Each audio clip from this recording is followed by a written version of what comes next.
अब जिनको परमात्मा मिले उन महापुरुषों ने ये बता के सतलोक से चलकर आए, काटन काल की जंजीर, ये काल न ज्ञान में अब हमें फंसा रखा है, इस काल के कर्मों की जंजीरों को केवल कबीर परमात्मा काट सकता है। फिर वही परमेश्वर अपनी लीला अनुसार के वो चल कर आते हैं, सतलोक से गति करके आते हैं और अच्छी आत्माओं को मिलते हैं। उनमें से एक मलुकदास जी, एक मलुकदास नाम के महापुरुष हैं, उनको परमात्मा मिले और वो बहुत बड़े किसान थे,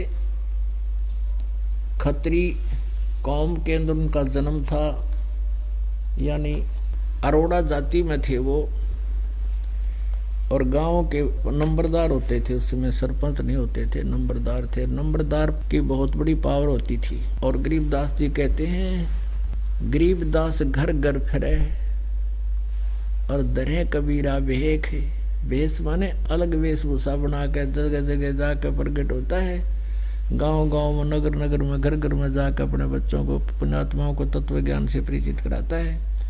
तो उसी उद्देश्य से परमात्मा कबीर परमेश्वर जी एक संत रूप में कभी भी कहीं भी प्रकट हो जाते हैं। उस आधार से वो वहाँ एक नगर में गए हुए थे जिसमें मलुकदास जी रहते थे, जिसमें मलुकदास जी नंबरदार थे। वहाँ 2-4 भक्त परमात्मा के शिष्य थे। भक्तों ने प्रार्थना की, प्रभु हमारे यहाँ गुरुदेव दर्शन दो, तो वहाँ चले गए। एक भक्त ने आमंत्रित किया, उनके घर रुके, तो वहाँ परमात्मा और उस गांव के जितने भी 10, 5, 20, 30 भगत थे वो इकट्ठे हो गए। परमात्मा ने सत्संग किया तो भगवान की परमात्मा के आओ भगत के लिए उन्होंने खीर बनाई, हलवा का प्रसाद बनाया। तो वो मुल्कदास चौधरी नंबरदार सुबह सुबह इधर घूमने फिरने जावे सैर सपट्टे को, और उसी समय हलवे में छौंक लागने का टाइम आ गया। परमात्मा लीला करे थे, हलवे में वो पात डालने, हलवा बनाना तो एकदम छरड़ छरड़ हो और महक जावा दूर ताई देसी घी की। मुल्कदास ने एक दिन देखा, भाई क्या है इनका ऐसा, चला गया भाई चलो कोई होगा इनका तीज त्योहार। अगले दिन फिर दूसरे भक्त ने प्रार्थना कर दी और दूसरे भक्त के चले गए। परमात्मा उसी रास्ते पर थे वो घर तकरीबन। उस दिन भी ऐसा ही हुआ। उसने देखा कि भाई यूँ क्या हो रहा है, आज फिर यहाँ देसी घी का हलवा बनाया जा रहा, पात डाली, एकदम चरडाटा उठा। तीसरे दिन उसने पूछा कि भाई यो के सांग है, तो आज तीसरे घर में यो हो रहा, क्या कर रहे हैं, ये क्या कुछ है। तो किसी ने बता दिया, क्योंकि संता के विरोधी गणे हुए आ रहे गाँव में। उन्होंने कहा चौधरी साहब ये एक पाखंडी आ रहा है और इन्हें लूट रहा है बेचारों को, रोज देसी घी के हलवे खावे, खीर खावे हैं, और इनको बर्बाद करेगा यूँ, कोई हानि करके जाएगा यहाँ से।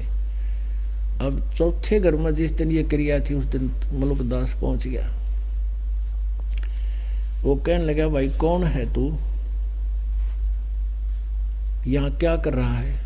तो दूसरे जो जिसके वो परमात्मा विराजमान थे जिस गुरु भगत कहने लगे, चौधरी साहब ये हमारे गुरु जी हैं और सत्संग कर रहे हैं। ने बता रहे करके क्यों ना खाता अपना है।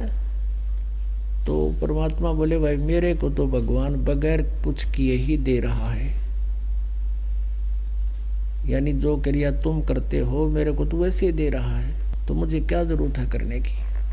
मुल्कदास जी कहने लगे, वो मुझे ना देता भगवान, बिना करें सारा दिन खेत में काम करते हैं, जब जाकर 2 कणक पैदा होती है। परमात्मा बोले, भाई तेरा विश्वास को ना भगवान पे, तूने वो विधि प्राप्त को नहीं जिससे भगवान बिना करें भी दे दे। अब वो कुछ धार्मिक व्यक्ति होते हैं जो संतों से ज़्यादा नहीं खसते, तो उसने थोड़ा विषय बदला। कहने लगा, एक बात बताओ महाराज जी, क्या ये भगवान मुझे बिना करे दे देगा। हाँ दे देगा जब विश्वास करोगे तो। अच्छा ठीक है, आज मैं रोटी नहीं खा रहा हूँ, और आज जब तेरे भगवान ने मेरा ती खाना खिला दिया तो मैं तेरे चरणों में पड़ जाऊंगा और तेरा शिष्य हो जाऊंगा, आजीवन गुलामी करूंगा, जैसे तू कहेगा वैसे करूंगा। और जय तेरे भगवान ने मेरे को नहीं खाना खिलाया बिना करें तो तेरे को पकड़ कर मजदूर लगाऊंगा और वहाँ खेतों में काम करवाऊंगा। परमात्मा बोले ठीक है जी, मुझे स्वीकार है।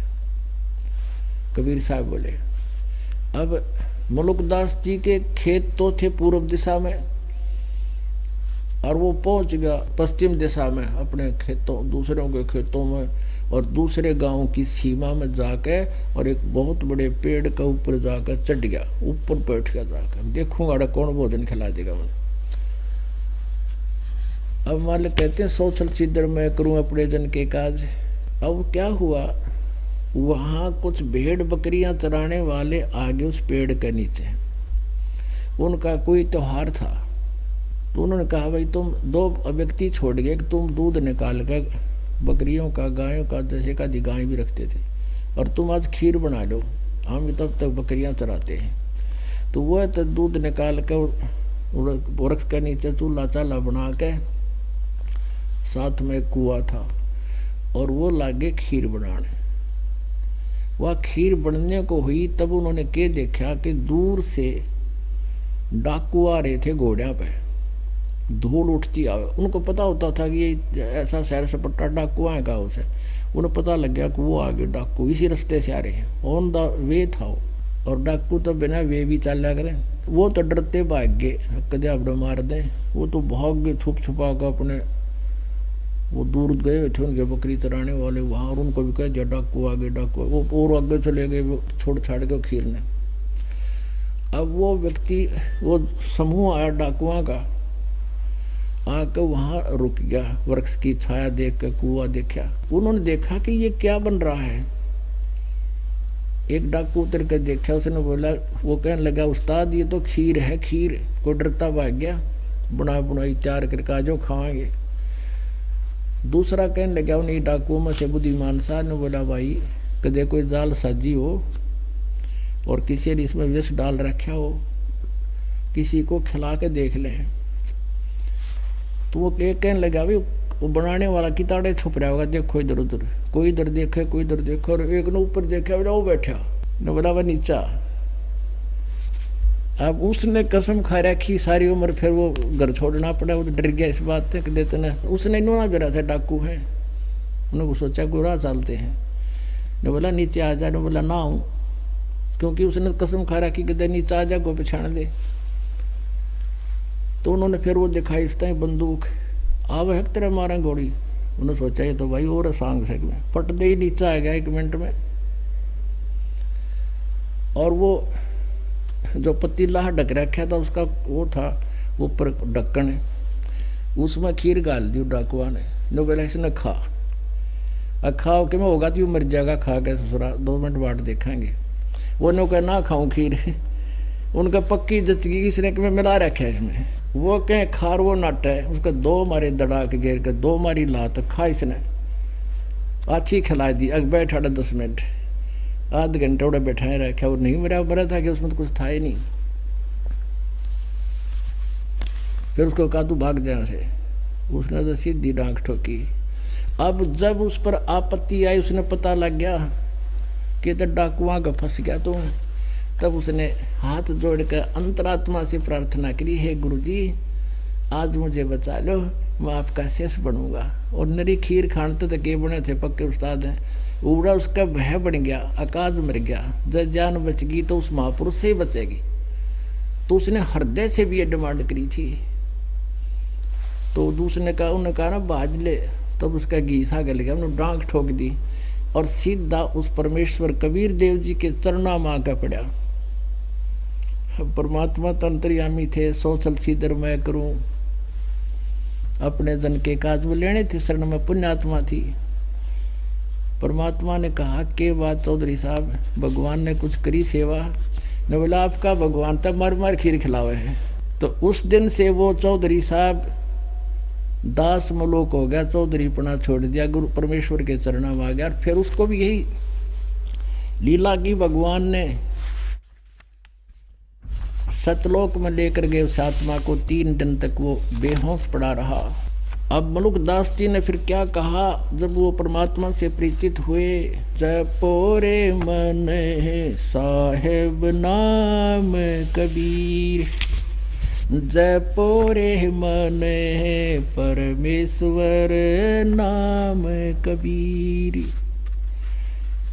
जपोरे मन परमेश्वर नाम कबीर। एक समय गुरु बंसी बजाई कालंदरी के तीर, एक समय गुरु बंसी बजाई कालंदरी के तीर। सुर नर मुनि जन थकत बहे वो, रुक गया दरिया नीर। मन जपोरे मन साहेब नाम कबीर, जपोरे मन परमेश्वर नाम कबीर। कोई गाड़े कोई अग्न जलावे, तनिक न धरते धीर। कोई गाड़े कोई अग्न जलावे, तनिक न धरते धीर। 4 दाग से न्यारा सतगुरु अजरो अमर शरीर। मन जपोरे मन साहेब नाम कबीर।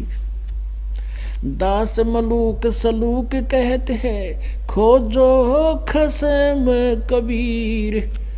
जपोरे मन साहेब नाम कबीर। अब वो मलुकदास जी कहता है कि आप जब ज्ञान से परिचित हो गया तब कहा करते थे कि तुम्हारे श्री कृष्ण जी तो तुम कहते हो बंसी बजाते थे, जब गायें गुएं आ जाती थी उसके आसपास से, और हमारे कबीर परमात्मा ने जो बंसी बजाई थी, कहते हैं उस यमुना नदी का जल भी रुक गया था मालिक की वो वाणी सुनने के लिए, और ऊपर से देवता लोग भी आकर के खड़े हो गए थे। वो समर्थ परमात्मा है, क्योंकि जैसा कोई साहब है, जैसे एक मंत्री भी साहब कहलाता स्टेट का, मुख्यमंत्री भी साहब है। अब उनके मिलते जुलते से लक्षण होते हैं शक्तियों के, लेकिन जो प्रधानमंत्री साहब में जो लक्षण है, जिसका आगे मुख्यमंत्री भी करबद्ध खड़ा हो जाता नतमस्तक होके, तो वो समर्थ शक्ति है कबीर जी।